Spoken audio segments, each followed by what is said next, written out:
So yes, hello everyone. So here's the new video on the topic Garden of Spice by Shubhangi भापड़े. So ये जो है आपकी book HPU ने suggest की है translation studies and principles of translation. Okay, so it's a book of second year. ठीक है, second year students के लिए दिस बुक इज़ प्रिस्क्राइब्ड. सो यहाँ पे जो गार्डन ऑफ स्पाइस आपकी जो स्टोरी है, इस स्टोरी का जो है हम क्रिटिकल एनालिसिस करेंगे. सो इस स्टोरी का क्रिटिकल एनालिसिस करके आपके जितना भी क्रिटिकल एनालिसिस होगा 4 to 5 पेजेस का, इसमें आपके जितने भी क्वेश्चंस बनते हैं important questions from this particular story, so वो क्वेश्चंस आपके कवर हो जाएंगे. यू ऑल नो दैट जो सेकेंड ईयर के एग्ज़ाम्स होंगे उनमें आपको एक कॉम्प्रिहेंशन आएगा. फ्रॉम दिस ओनली कॉम्प्रिहेंशन आएगा एक, और आपको क्वेश्चन आ सकता है कि various colours of Indian society in regard to a story. ठीक है, इंडियन सोसाइटी के हमें कितने कलर्स जो है वो देखने को मिल रहे हैं. सेकेंड क्वेश्चन आ सकता है problem of physicality in a story. फिर आपका जो इसमें करेक्टर स्केच आ सकता है जयदेव का. ठीक है, जयदेव जो है वो सियाली का फादर है, सो उनका करेक्टर स्केच आपको आ सकता है. सियाली का आ सकता है. ठीक है, सो इसमें जो हैं क्रिटिकल एनालिसिस में हमारे सारे के सारे जो हैं ये क्वेश्चंस आपके कवर हो जाएंगे. ठीक है, सो यहाँ क्रिटिकल एनालिसिस को जो आप रीड कर लें. ठीक है, मैं आपको इसका जो है वो आपको स्क्रीनशॉट लेना चाहता हूँ तो ही और शी कैन टेक. अब यहाँ पे जो स्टोरी है आपकी गार्डन ऑफ स्पाइस, ठीक है, आपने इसकी जो है वो टेक्स्ट तो आपने पढ़ा ही है इसका. ठीक है, आपकी गाइड में या जो भी आपने बुक्स ली हैं उसमें ऑलरेडी मेंशन्ड है, लेकिन इसकी जो है वो बोल सकते हैं समरी मेंशन नहीं है. So here it is. ठीक है, क्रिटिकल एनालिसिस ये मैंने खुद लिखा है. ठीक है, जब मैं सेकेंड ईयर में थी. सो गार्डन ऑफ स्पाइस जो है वो शुभांगी भाबड़े की जो है वो एक स्टोरी है. ठीक है, यहाँ पे जो वर्ड है गार्डन ऑफ स्पाइस, ठीक है, यहाँ पे जो आपका वर्ड है गार्डन ऑफ स्पाइस, ये क्या सजेस्ट करता है? गार्डन है सोसाइटी, यहाँ पे गार्डन क्या है? सोसाइटी है. और स्पाइस क्या है? स्पाइस है डिफरेंट कलर्स, डिफरेंट कल्चर. जैसे कि आपके स्पाइसेस होते हैं ना खाने में, उस तरीके के जो हैं वो ये डिफरेंट डिफरेंट जो हैं इंग्रेडिएंट्स हैं, मींस डिफरेंट कलर्स है सोसाइटी के. Various complexities and shades of Indian society are reflected here. ठीक है, यहाँ पे फिजिकलिटी की थीम बताई गई है और यहाँ पे साइली को जो है वो फिजिकली डिसेबल्ड जो है वो बनाया गया हुआ है. ठीक है, सो ये है यहाँ पे. और यहाँ पे मैंने लाइंस जो है वो कुछ कोट भी की हुई हैं. ठीक है, और अब देखो ये जो स्टोरी है आपकी, ये मराठी से जो है वो ट्रांसलेट की गई है इंग्लिश में. ठीक है, और इंग्लिश में ट्रांसलेट की है सपना संजय पंडित ने एंड अंशु कौशल. ओके, सो महकती बगिया जो है वो इसका नाम था हिंदी में गार्डन ऑफ स्पाइस, और मराठी में था Phulrani. Okay, so garden of spice is appropriate title. इसका टाइटल पे भी आपको आ सकता है कि इसका टाइटल अप्रोप्रिएट है कि नहीं है. Whether the title given to this particular story named as the garden of spice is appropriate और नॉट. सो यहाँ पे द गार्डन ऑफ स्पाइस जो टाइटल है वो अप्रोप्रिएट है, क्योंकि ये क्या बता रहा है हमें? सेंट्रल आइडिया ही जो है वो अच्छे से शो हो रहा है हमें. डिफरेंट जो है वो आप बोल सकते हैं शेड्स, कम्प्लेक्सिटीज़ हमें पता लग रही हैं इंडियन सोसाइटी की. ठीक है, क्योंकि अब मैंने आपको बताया इसमें जो आपका गार्डन वर्ड है वो सजेस्ट करता है सोसाइटी को, और जो स्पाइस है उसका मतलब है सिंबल ऑफ फ्रेग्रेंस है वो. ठीक है, मतलब कि various shades of Indian society, various shades of Indian society. ठीक है, इसमें ट्रेडिशनैलिटी और मॉडर्नैलिटी की भी थीम है. ठीक है, इसमें जो है वो आपको इंडियन सोसाइटी के क्या मिल रहे हैं? रिफ्लेक्शंस मिल रहे हैं. ठीक है, various cultures of a particular place उसके बारे में हमें पता लग रहा है. So the title is a significant one. ठीक है, तो आपको ये इसमें से क्वेश्चन आ सकता है कि टाइटल जो है वो अप्रोप्रिएट है कि नहीं है. आपके एक गार्डन ऑफ स्पाइस है और एक और है द इनर आई, उसमें से भी आपको जो है वो आ सकता है. ठीक है, कॉम्प्रिहेंशन बेस्ड क्वेश्चंस आते हैं. अगर आप चाहते हैं कि मैं आपसे कॉम्प्रिहेंशन डिस्कस करूं इसके, तो please let me no in the comment section. अब देखो मेन थीम क्या है स्टोरी की. थीम भी आ सकती है कि थीम लिखो, तो मेन थीम है इसकी फिजिकलिटी की. ठीक है, फिजिकलिटी की मेन थीम है इसमें reflecting Indian society and traditionality versus modernality. ये सब इसकी क्या है? थीम्स हैं. ठीक है, अब जो है इसमें जो सियाली गर्ल है वो अपनी मम्मी और पापा जिनका नाम है रूपा और जयदेव के साथ जो है वो रहती है. ठीक है, और सियाली उनकी डॉटर है जो कि क्या है? फिजिकली डिसेबल्ड है. फिजिकली डिसेबल्ड है. इसमें थीम एक और भी है important, that is narrow mindedness.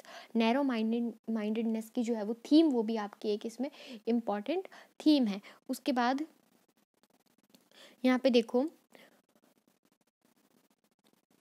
आपके जो इसमें मैंने आपको बताया ट्रेडिशनैलिटी और मॉडर्नैलिटी की बात हुई है, तो ट्रेडिशनल अप्रोच क्या है? ट्रेडिशनल अप्रोच है कि जिस तरीके से फिजिकली डिसेबल्ड के बारे में जो है वो दुनिया सोचती है, that is the traditional approach. वो क्या है? ट्रेडिशनल अप्रोच है कि जिस तरीके से फिजिकली डिसेबल्ड को, ठीक है, जो फिजिकली चैलेंज्ड पीपल होते हैं उनको जो है वो किस तरीके से लिया जाता है, हमारी जो सोसाइटी है उसको किस तरीके से एक्सेप्ट करती है, that theme is discussed here. So that is the traditional approach, ठीक है।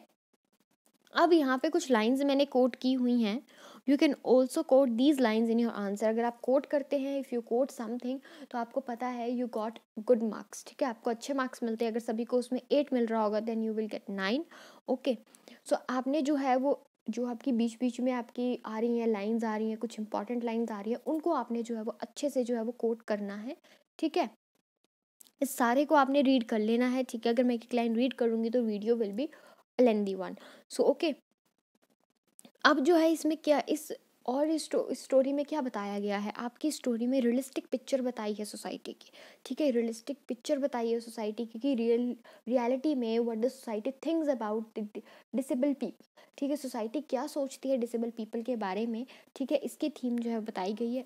मतलब आप बोल सकते हैं कि जयदेव, रूपा और सियाली के उससे मदद से, जयदेव, रूपा और सियाली की हेल्प से जो है वो क्या किया जा रहा है, यहाँ पे इंडियन सोसाइटी के डिफरेंट डिफरेंट कलर्स को जो है वो क्या किया जा रहा है, रिफ्लेक्ट किया जा रहा है, ठीक है। डिफरेंट कलर्स को जो है वो क्या किया जा रहा है, रिफ्लेक्ट किया जा रहा है। अब देखो, along with it सियाली had to face a lot due to her disability, but it's not her fault, it's the fault of destiny or fate। ये destiny और fate का, क्योंकि आपने अगर ये स्टोरी अच्छे से पढ़ी होगी, सो आई थिंक दीक्षित पब्लिकेशंस की जो बुक है उसमें 163 पेज पे जो है ये लिखा हुआ है कि जहाँ पे आपका जयदेव क्या बोलता है रूपा को कि I felt infuriated at the pity and sympathy in people's eye, what was my fault Rupa that this girl was born like this, ठीक है। तो यहाँ पे जो है वो किसको कर्ज कर रहे हैं, ये अपनी डेस्टिनी को कर्ज कर रहे हैं, they are cursing their fate that what kind of girl is born in their house, okay। सो अब देखो यहाँ पे उनके पेरेंट्स को जो है वो क्या हो जाती है, embarrassment. Embarrassment means shame, they feel ashamed in front of everyone, ठीक है। लेकिन हम बाद में देखते हैं कि वो किस तरीके से जो है वो गाना गाती है ना। अब ये वाला जो लाइन है, give her way to an orphanage, I don't want this girl, यहाँ पे जो है वो आप करेक्टर स्केच आएगा अगर आपको जयदेव का, सो उसमें आप इन लाइंस को कोट कर सकते हैं कि जयदेव का जो है वो इधर से क्या दिख रहा है, मेल डोमिनेटेड सोसाइटी दिख रही है। these lines are reflecting the male dominated society, okay. So यहाँ पे मेल डोमिनेशन जो है वो हमें दिख रहा है, ठीक है, क्योंकि जयदेव जो है वो कैसा है फादर है, फ्रस्ट्रेटेड और बिविल्डर्ड फादर है, ठीक है। वो मेल डोमिनेटेड है, जयदेव जो बिविल्डर है, फ्रस्ट्रेटेड है, वो एक मेल की तरह एक्ट कर रहा है, एक फादर की तरह बिल्कुल भी एक्ट नहीं कर रहा है। यस, ये जो मैंने आपको लाइन बताई, I felt infuriated at the pity and sympathy in people's eye, what was my fault Rupa that this girl was born like this. यहाँ पे जो है वो इंडियन सोसाइटी के वेरियस कलर्स जो है रिफ्लेक्ट हो रहे हैं, ठीक है। जयदेव ने अपनी जो है वो फेट को, जो अपनी डेस्टिनी को जो है वो क्या बताया है, पिटी जो है वो बताया हुआ है। अब आपको पता है, if someone is physically disabled और physically challenge, their parents tried a lot, ठीक है, to make him fit and fine again, लेकिन बट इन वेन, ठीक है। अगर किसी को जो है फिजिकली डिसेबल्ड कोई चीज़ तो नहीं, मैं कोई पर्सन फिजिकली डिसेबल्ड है, तो उसको जो है वो अब सारे घर वाले जो हैं वो एक अच्छे से जो है वो ट्राई करते हैं इन द सेम वे, जो है रियल लाइफ में तो ट्राई करते ही हैं, but in the same way in this story Jaidev और रूपा ने भी बहुत ज़्यादा चीज़ें ट्राई की। सो यहाँ पे आपकी थीम आ जाती है ट्रेडिशनैलिटी वर्सेस मॉडर्नैलिटी की। So the parents tried every remedy, doctor, हकीम्स, तो डॉक्टर इसमें क्या आ जाते हैं, आपके डॉक्टर आ जाते हैं मॉडर्न अप्रोच, एंड हकीम्स वगैरह जो है ये एम्यूलेट्स होते हैं, ताबीज़, ठीक है। वोज फास्ट इतने ज़्यादा जो उन्होंने व्रत किए, ठीक है, वो रखते हैं ना, मीन्स शब्दें रख लेते हैं लोग, मन्नतें मांगते हैं, वो सब की, ठीक है, एम्यूलेट्स होते हैं, ताबीज़ पहने। सो ये आपकी ट्रेडिशनल अप्रोच है, ठीक है। बताते हैं कि सोसाइटी कितनी सुपरस्टिशंस में जो है वो बिलीव करती है, ठीक है। सुपरस्टिशियस सोसाइटी है जो इंडियन सोसाइटी है, वहाँ पे कहीं ना कहीं जो है वो सोचते हैं अगर मॉडर्न अप्रोचेस कुछ नहीं कर पाए, तो maybe there might be a chance that these traditional approach will do something, okay। अब देखो, अब यहाँ पे जो है वो हमें क्या पता लगता है, मैं आपको इसकी पूरी ओवरऑल कंक्लूजन बताऊंगी स्टोरी का, ठीक है, डोंट वरी अबाउट दैट। तो Chandu was studying, He had not seen Siley, but Siley was intently staring at his image. She bent towards and started kissing it. So इसमें क्या पता लगता है कि सियाली का जो है वो क्या आ रहा था, Siyali is going through the adolescent period, और एडोलसेंस पीरियड में वो एंटर कर चुकी थी. दैट्स वाई वो इस चीज़ की जो है वो मतलब these line showing the essence of light and delight. Light और डिलाइट दोनों था, ठीक है, उसको खुशी भी थी. और हम उस पर्टिकुलर जो इंसिडेंट है उस पर क्या कर रहे हैं, लाइट जो है वो हम थ्रो कर रहे हैं कि ऐसा जो है वो उसके एडोलेसेंट एज में जो है वो ऐसा जो है सब कुछ सफ़र कर रही है. ठीक है, ओके. सो अब देखो यहाँ पे रूपा वो sobbing inside Siyali tapped and her cries I I. ठीक है, अब क्या हुआ, आपने वो निज़िम एजिकेल की आपको स्टोरी है लिटरेरी क्रॉस करंट्स में, ठीक है, निज़िम एजिकेल की स्टोरी तो नहीं पर वो पोएम है आई थिंक ना, निज़िम एजिकेल की द नाइट ऑफ स्कॉर्पियो है, एंटरप्राइज है. ठीक है, सो ये जो नाइट ऑफ स्कॉर्पियो है इसमें क्या बताया हुआ है कि एक मदर का प्यार अपने चिल्ड्रन के लिए. इन द सेम वे अब रूपा ने अपना डोर शट कर लिया है. आपको पता है पूरी स्टोरी अगर आपने अच्छे से पढ़ी होगी तो रूपा ने अपना डोर शट कर लिया है क्योंकि सियाली को उसने ऐसा सब करते देख लिया था. सो वो उससे गुस्सा हो गई थी. ठीक है, क्योंकि वो जो आता था उन ट्यूशन पढ़ाने, जो उसका बेटा आता था वो भी चला गया था. ठीक है, तो अब क्या था कि जो रूपा थी उसने अपना डोर बंद कर लिया था अंदर से. तो यहाँ पे जो है वो मदर जो है वो जितना मर्जी वो कर ले लेकिन फिर भी वो अपने बच्चों से जो है वो गुस्सा नहीं हो सकती. ठीक है, तो इसीलिए जो है वो सियाली क्या बता रहे हैं कि रूपा का पेन इस लाइंस में हमें दिख रहा है कि रूपा क्या करेक्टर स्केच में आप ये लाइंस को डाल सकते हैं. ठीक है, और निज़िम एजिकेल की अगर आप ये नाइट ऑफ स्कॉर्पियो यहाँ पे अगर कोट कर देंगे कि यस नाइट ऑफ स्कॉर्पियो से जो है ये थोड़ा थोड़ा जो है वो क्या करता है, कॉमन है दोनों में ये quality, reflecting motherly love and a love towards her children. So यहाँ पे आपको मैक्सिमम मार्क्स जो है वो ऑब्टेन करने के चांसेस हैं. So from all the instances above, I support my opinion that Garden of Spice जो है is a story of macrocosm of microcosm. ठीक है, अब इसमें क्या वेरियस शेड्स जो है वो इंडियन सोसाइटी के रिफ्लेक्ट हो रहे हैं. जो क्रिटिकल एनालिसिस होता है ना उसके लास्ट में जो है वो हम क्या करते हैं अपना ओपिनियन देते हैं. तो हियर यहाँ पे भी हम अपना ओपिनियन देंगे लास्ट में. ठीक है, सो ऑथर जो है वो अपने डिफरेंट माइंडसेट को जो है वो बता रहा है. ठीक है, बोला गया है कि growth of early childhood to adolescence के बारे में यहाँ बात की गई है स्टोरी में. ठीक है, लास्ट फ्यू लाइंस जो है वो बहुत इंपॉर्टेंट है. इसकी जो लास्ट लाइंस है स्टोरी की वो आपने अगर देखी हो तो आपने स्टोरी पढ़ी हो तो वहाँ लिखा है ना, I will not let this garden be ruined she muttered. Jaidev was on the last step and Rupa was helping Siyali in. ये जो लास्ट लाइन है यहाँ पे क्या पता लग रहा है, एक पॉजिटिव ऑप्टिमिस्टिक नोट का पता लग रहा है. ठीक है, ऑप्टिमिस्टिक नोट है और ये बिल्कुल एलिगोरिकल है. एलिगोरिकल मीन्स इसमें हिडन मीनिंग है. एलिगरी क्या होती है, हिडन मीनिंग, जब कोई चीज़ जो है वो डिनोट ना करने के बजाय क्या करती है, को नोट करती है, that is the allegorical meaning. ठीक है, सो यहाँ पे जो है वो मेटाफर है. यहाँ पे मेटाफर क्या है कि यहाँ पे जो है वो जो चीज़ आपकी दिखाई गई है उससे बिल्कुल सेम फर्स्ट थिंग जो है उसको सेकंड थिंग जब हम बोल देते हैं. ठीक है, जैसे कि love is a battlefield then this is a metaphor. लेकिन अगर मैं बोलूँ love is like a battlefield तो ये क्या आ जाएगा आपका सिमिली आ जाएगा. जब लाइक और एज से कंपैरिजन हो तो उसको सिमिली बोलते हैं. आपने पढ़ा होगा, क्रिएटिव राइटिंग है, आपको बुक लगी हुई है. सो यहाँ पे देखो ये एलेगोरिकल है. At the last line we came to know that the title garden of spice reflects her journey from childhood to adolescent in which she had to face a lot through various shades and complexities. Feeling of femininity or feminism extinct can also be seen through रूपा. रूपा से हम femininity की feeling देख सकते हैं. ठीक है, और सियाली के साथ वो कैसा बिहेव करती है ये भी देख सकते हैं. अब इन माय व्यूज़ ये स्टोरी जो है वो क्या है, ह्यूमंस हर एक ह्यूमन एस्पेक्ट से रिलेटेड है. ठीक है, रियल लाइफ स्टोरी हो सकती है क्योंकि बहुत ज़्यादा लोगों का टिपिकल माइंड सेट होता है हमारी इंडियन सोसाइटी में. बहुत ज़्यादा लोगों का क्या होता है टिपिकल माइंड सेट जो है वो हमें देखने को मिलता है. जो इसका प्लॉट है स्टोरी का, प्लॉट जो है स्टोरी का, इसमें 3 मेन करेक्टर्स हैं. प्रोटैगनिस्ट है साइली.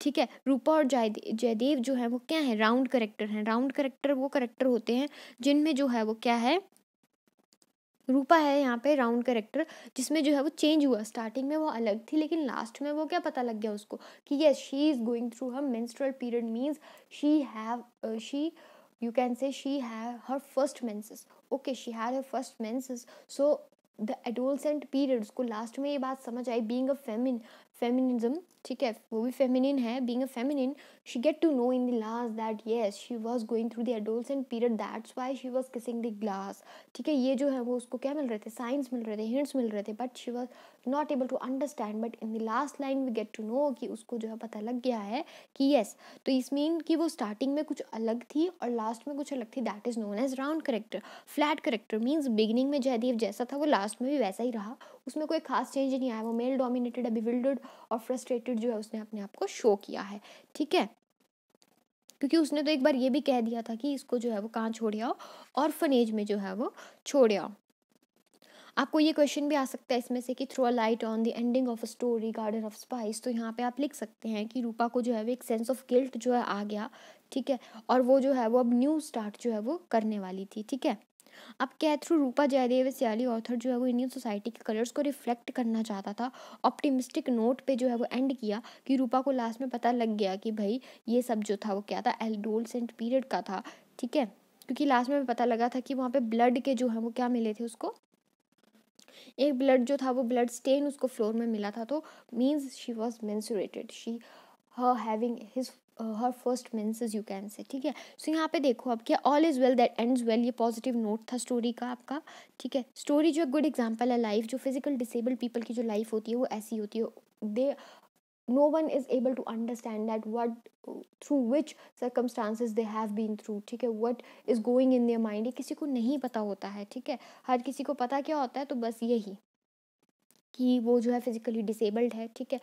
ओके, अब तो इसका कंक्लूजन क्या आता है, अब कंक्लूजन क्या आता है इसका कि garden of spice is different from run of mills. Run of mills मतलब ये आपका सिनोनिम है कि जो बाकी आपके जो कर रहे हैं, मीन्स जो बाकी आपका जो है वो चला हुआ है, बोल सकते हैं आप उसको, बाकी जो आपका जैसे आपकी स्टोरी, बाकी स्टोरी में जो आपकी चली हुई हैं चीज़ें, ठीक है, जैसे रन ऑफ मिल्स जो है यहाँ पे, क्या रन ऑफ मिल्स यहाँ पे कि बाकी जो ज़िंदगी है, आम जिंदगी है, उससे डिफरेंट है कुछ। Indeed a story which boldly accept the reality of life, ये ऐसी स्टोरी भी है जो कि एक्सेप्ट करती है, क्या एक्सेप्ट करती है, रियलिटी को, लाइफ की रियलिटी को एक्सेप्ट करती है, ठीक है।